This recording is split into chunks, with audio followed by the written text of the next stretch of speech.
Toca Livros e Palas Editora apresentam Ponciá Vicêncio, de Conceição Evaristo, narrado por Mel Duarte. Olá, sou Conceição Evaristo e vou narrar a introdução, agradecimentos e notas desse audiolivro para vocês. Por motivo de isolamento devido à pandemia, estou aqui em um sítio. Então a gravação tem som de campo, com galos e passarinhos cantando e outros sons. Mas logo terei o prazer de retomar essa leitura em um estúdio com melhor qualidade de captação. Obrigada a todos e um bom audiolivro. Ponciá Vicêncio, dedicatória. Esse livro é de uma de minhas irmãs, a mais velha, a que talvez nunca irá lê-lo, pois há anos que Maria Inês se assemelha a Ponciá Vicêncio e se guarda em seu mundo. É de Ainá, minha filha, especial menina, aquela que veio com seus mistérios para engrandecer a minha vida. É de minha mãe, que tanto sabe do tempo de espera. É de minhas irmãs e irmãos, testemunhas de tantas histórias. É de todas as pessoas, e são muitas, que atravessam os meus dias deixando um confortante sabor de ternura. Falando de Ponciá Vicêncio. Por ocasião de uma palestra, iniciei minha fala afirmando que gostava de meus parentes. De alguns eu gostava mais, de outros menos. Nos primeiros instantes, a audiência se surpreendeu. Percebi movimentos tradutores do incômodo que minhas primeiras palavras causaram. A palestrante iria falar sobre questões familiares? Não. Eu estava me referindo a outro tipo de parentesco. Falava das personagens criadas por mim, minhas crias, portanto, parentes e de primeiro grau. Em meu enlevo por parentes, há uma parenta da qual eu gosto particularmente. Essa é a Ponciá Vicêncio.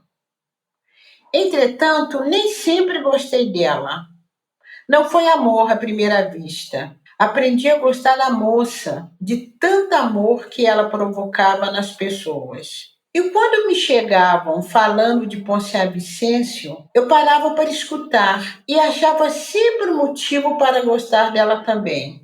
Resolvi então ler a história da moça, ler o que eu havia escrito. Veio-me à lembrança o doloroso processo de criação que enfrentei para contar a história de Ponciá.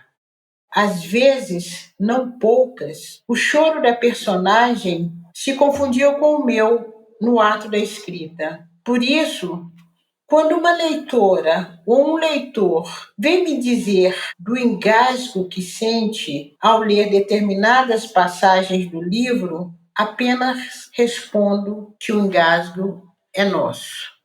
A nossa afinidade, Ponciá e eu, é tão grande que, apesar de nossas histórias diferenciadas, muitas vezes meu nome é trocado pelo dela. Recebo o nome da personagem de bom grado. Na confusão, já me pediram autógrafo, me abordando carinhosamente por Ponciá Evaristo, e eu, distraída, quase assinei, como se eu fosse a moça ou como se a moça fosse eu. O romance Ponciá Vicêncio foi a minha primeira publicação solo. Encorajada pela professora Maria José Somelarte Barbosa, resolvi investir na publicação do livro. E se não fossem as palavras de encorajamento dessa atenta pesquisadora de literatura, talvez a história de Ponciá Vicêncio continuasse guardada na gaveta, ao lado de Becos da Memória. Havia quase 10 anos que a história de Ponciá já tinha sido escrita, Em 2003, pela editora Masa, surgiu a primeira edição, financiada integralmente por mim. A segunda edição, em 2006, já com os custos divididos, veio a público, com a mesma editora. Houve ainda a edição de bolso para o atendimento aos vestibulandos da UFMG, do Cefet Minas e mais algumas instituições mineiras, em 2008. Essa mesma edição buscou atender a demanda dos alunos que estavam ingressando na Escola de Cadetes de Barbacena, em 2009, assim como aos vestibulandos da Universidade Estadual de Londrina, nos anos 2009 e 2010. Conta a história da publicação do livro para enfatizar um ponto de vista que tenho afirmado sempre. Se para algumas mulheres o ato de escrever está imbuído de um sentido político, enquanto a afirmação de autoria de mulheres, diante da grande presença de escritores homens liderando numericamente o campo das publicações literárias, para outras, esse sentido é redobrado. O ato político de escrever vem acrescido do ato político de publicar, uma vez que, para algumas, a oportunidade de publicação, o reconhecimento de suas escritas e os entraves a ser vencidos não se localizam apenas na condição de a autora ser inédita ou desconhecida. Não só a condição de gênero vai interferir nas oportunidades de publicação e na invisibilidade da autoria dessas mulheres, mas também a condição étnica e social. Entretanto, parece que tempos mais amenos estão chegando, construídos pelos nossos esforços, pela nossa teimosia, pela nossa resiliência. Em meio a esse percurso, temos Palas Editora lançando a terceira edição de Poncia Vicêncio. E ao celebrar essa terceira edição, não esqueço os primeiros passos da obra na editora Masa, que festejo também. E assim vai Poncia. A moça que saiu de trem de uma cidadezinha qualquer segue atravessando montanhas e mares. Hoje, a história dela pode ser lida em língua inglesa, edição da Hostess Publications, Texas. Em francês, pela editora Ana Caona, Paris. E em espanhol, pela casa Ranquili, México. Para saber mais sobre Poncia Vicêncio, é preciso ir ao encontro dela. Não vou dizer mais nada, apenas afirmo que a história que ofereço a vocês não é a minha história, e sim a de Poncia. Mas quando me chamam por ela, quando trocam o meu nome pelo dela, orgulhosamente respondo: presente. Fevereiro de 2017, Igarapé, Minas Gerais.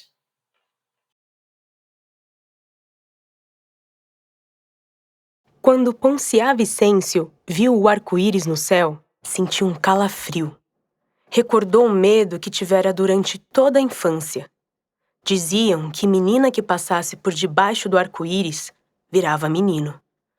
Ela ia buscar o barro na beira do rio, e lá estava a cobra celeste bebendo água. Como passar para o outro lado? Às vezes ficava horas e horas na beira do rio, esperando a colorida cobra do ar desaparecer. Qual nada! O arco-íris era teimoso. Dava uma aflição danada. Sabia que a mãe estava esperando por ela. Juntava então as saias entre as pernas tampando o sexo e num pulo, com o coração aos saltos, passava por debaixo do angorô. Depois se apalpava toda. Lá estavam os seinhos que começavam a crescer. Lá estava o púbis bem plano, sem nenhuma saliência, a não ser os pelos. Poncia sentiu um alívio imenso, continuava a menina. Passara rápido, de um só pulo.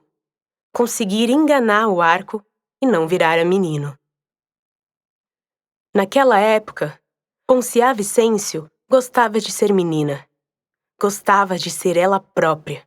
Gostava de tudo.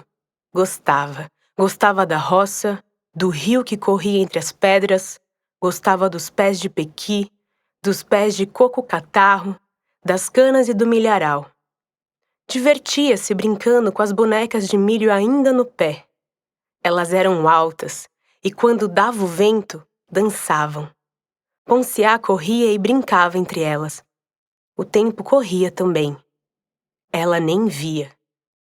O vento soprava no milharal, as bonecas dobravam até o chão. Ponciá Vicêncio ria. Tudo era tão bom. Um dia, nessa brincadeira, ela viu uma mulher alta, muito alta, que chegava até o céu. Primeiro, ela viu os pés da mulher, depois as pernas, que eram longas e finas. Depois o corpo, que era transparente e vazio. Sorriu para a mulher que lhe correspondeu o sorriso. Quando contou sobre a mulher alta e transparente, a mãe não lhe deu atenção, mas Ponciá notou que ela se assustou um pouco. Daí a uns dias, quando o pai chegou, ela escutou a mãe pedindo-lhe que cortasse o milharal.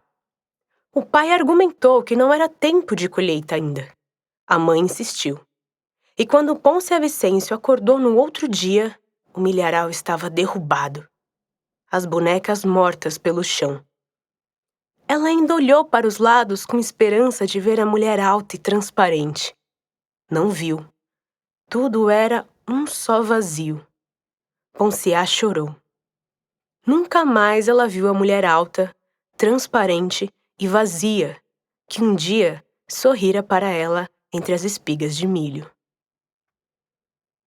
Naquela tarde, Ponciá Vicêncio olhava o arco-íris e sentia um certo temor. Fazia tanto tempo que ela não via a cobra celeste. Na cidade, depois de tantos anos fora da terra, até esquecia de contemplar o céu. Entretanto, desde cedo, ao acordar com a costumeira angústia no peito, sem querer, olhou o céu, como se pedisse a Deus em socorro. Estava, porém, arrependida. Um arco-íris bonito, inteiro, bipartia a morada das águas suspensas. Passou a mão pela testa como se quisesse apagar tudo o que estivesse pensando.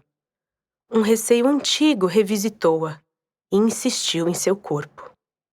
Quando menina, pensava que se passasse debaixo do arco-íris, poderia virar menino. Agora sabia que não viraria homem. Por que o receio, então? Estava crescida, mulher feita. Olhou firmemente o arco-íris pensando que, se virasse homem, que mal teria. Relembrou do primeiro homem que conhecera em sua família. O primeiro homem que Ponciá Vicêncio conhecera fora o avô. Guardava mais a imagem dele do que a do próprio pai. Vô Vicêncio era muito velho. Andava encurvadinho, com um rosto quase no chão. Era miudinho, como um graveto. Ela era menina, de colo ainda, quando ele morreu, mas se lembrava nitidamente de um detalhe. Vô Vicêncio faltava uma das mãos e vivia escondendo o braço mutilado para trás. Ele chorava e ria muito. Chorava feito criança, falava sozinho também. O pouco tempo em que conviveu com o avô bastou para que ela guardasse as marcas dele. Ela reteve na memória os choros misturados aos risos, o bracinho cotoco e as palavras não inteligíveis de vô Vicêncio. Um dia, ele teve uma crise de choro e riso tão profunda, tão feliz, tão amarga, e desse jeito adentrou-se no outro mundo. Ela, menina de colo, viu e sentiu o odor das velas acesas durante toda a noite. Viu o braço inteiro do velho sobre o peito. Viu o bracinho cotoco dele. Sentiu o cheiro de biscoito frito, de café fresco dado para as mulheres e as crianças que estavam fazendo quarto ao defunto. Sentiu também o cheiro de pinga que exalava da garrafinha e da boca dos homens sentados lá fora com o chapéu no colo. Ponciá Vicêncio, mesmo menina de colo ainda, nunca esqueceu o derradeiro choro e riso do avô. Nunca esqueceu que naquela noite, ela, que pouco viu o pai, pois ele trabalhava lá nas terras dos brancos, escutou quando ele disse para a mãe que vô Vicêncio deixava uma herança para a menina. O dia em que Ponciá Vicêncio desceu do colo da mãe e começou a andar, causou uma grande surpresa. Ela até então se recusava a sentar-se e engatinhar. Ela nunca o fizera. Um dia, a mãe, com ela nos braços, estava de pé junto ao fogão de lenha, olhando a dança do fogo sob a panela fervente, quando a menina veio escorregando mole. Veio forçando a descida pelo colo da mãe e, pondo-se de pé, começou as andanças. Surpresa maior não foi pelo fato de a menina ter andado tão repentinamente, mas pelo modo. Andava com um dos braços escondido às costas e tinha a mãozinha fechada, como se fosse um cotó. Fazia quase um ano que vô Vicêncio tinha morrido. Todos deram de perguntar por que ela andava assim. Quando o avô morreu, a menina era tão pequena. Como agora imitava o avô? Todos se assustavam. A mãe e a madrinha benziam-se quando olhavam para Ponciá Vicêncio. Só o pai aceitava. Só ele não se espantou ao ver o braço quase cotó da menina. Só ele tomou como natural a aparência dela como pai dele. Ponciá Vicêncio se lembrava pouco do pai. O homem não parava em casa. Vivia constantemente no trabalho da roça, nas terras dos brancos. Nem tempo para ficar com a mulher e filhos o homem tinha. Quando não era tempo de semear, era o tempo de colheita, e ele passava o tempo todo lá na fazenda. O pai de Ponciá sabia ler todas as letras do alfabeto. Sabia de cor e salteado. Em qualquer lugar que visse as letras, as reconhecia. Não conseguia, porém, formar as sílabas, e muito menos as palavras. Aprendera a ler as letras numa brincadeira com o senhor moço, filho de ex-escravos. Crescera na fazenda, levando a mesma vida dos pais. Era pajem do senhor moço. Tinha a obrigação de brincar com ele. Era o cavalo em que o mocinho galopava sonhando conhecer todas as terras do pai. Tinham a mesma idade. Um dia o coronelzinho exigiu que ele abrisse a boca, pois queria mijar dentro. O pajem abriu. A urina do outro caía escorrendo quente por sua goela e pelo canto de sua boca. Sim, o moço ria, ria. Ele chorava e não sabia o que mais lhe salgava a boca, se o gosto da urina ou se o sabor de suas lágrimas. Naquela noite, teve mais ódio ainda do pai. Se eram livres, por que continuavam ali? Por que então tantos e tantas negras na senzala? Por que todos não se arribavam à procura de outros lugares e trabalhos? Um dia, perguntou isso ao pai. Com jeito, muito jeito. Tinha medo dos ataques dele. O braço cotoco do homem, ao bater, pesava como se fosse de ferro. Era certeiro na pancada. Atingia-lhe sempre na cabeça, provocando um gosto de sangue na boca. Perguntou, e a resposta do pai foi uma gargalhada rouca de meio riso e de meio pranto. O homem não encarou o menino. Olhou o tempo como se buscasse no passado, no presente e no futuro uma resposta precisa, mas que estava a lhe fugir sempre. Pajem do senhor moço, escravo do senhor moço, tudo do senhor moço, nada do senhor moço. Um dia, o coronelzinho, que já sabia ler, ficou curioso para ver se negro aprendia os sinais, as letras de branco, e começou a ensinar o pai de Ponciá. O menino respondeu logo ao ensinamento do distraído mestre. Em pouco tempo, reconhecia todas as letras. Quando o senhor moço certificou-se de que o negro aprendia, parou a brincadeira. Negro aprendia sim, mas o que o negro ia fazer com o saber de branco? O pai de Ponciá Vicêncio, em matéria de livros e letras, nunca foi além daquele saber. Ponciá Vicêncio gostava de ficar sentada perto da janela olhando nada. Às vezes se distraía tanto que até esquecia da janta, e quando via, o seu homem estava chegando do trabalho.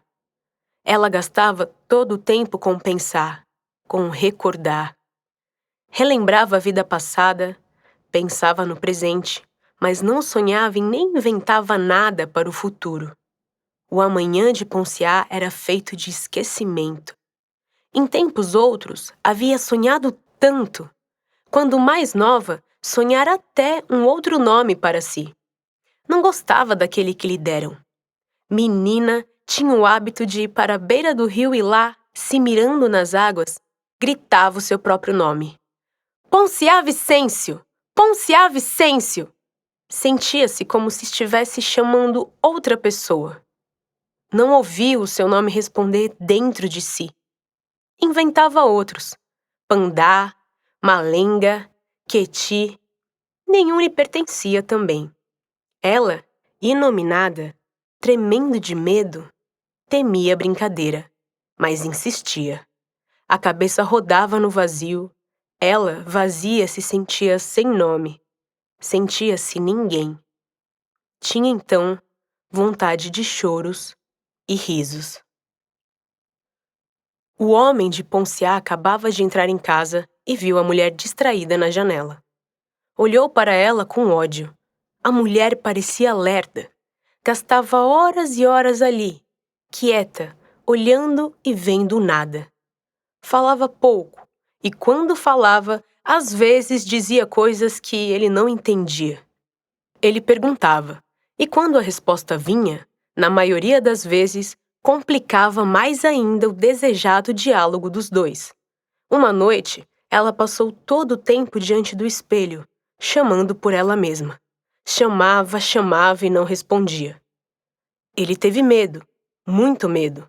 De manhã, ela parecia mais acabrunhada ainda. Pediu ao homem que não a chamasse mais de Ponciá Vicêncio. Ele, espantado, perguntou-lhe como a chamaria então. Olhando fundo e desesperadamente nos olhos dele, ela respondeu que lhe poderia chamar de nada. O homem de Ponciá estava cansado, muito cansado. Sua roupa empoeirada, assim como seu corpo, porejavam pó. Ele e outros estavam pondo uma casa, antiga construção abaixo. Tarefa difícil. Cada hora era um que pegava na marreta e golpeava as paredes que resistiam. Ele se lembrava, a cada esforço, do barraco em que moravam e que flutuava ao vento. Ao ver a mulher tão ali... Esperamos que você tenha gostado desta prévia. Para continuar ouvindo este audiolivro no Google Play Livros, use o link na descrição do vídeo.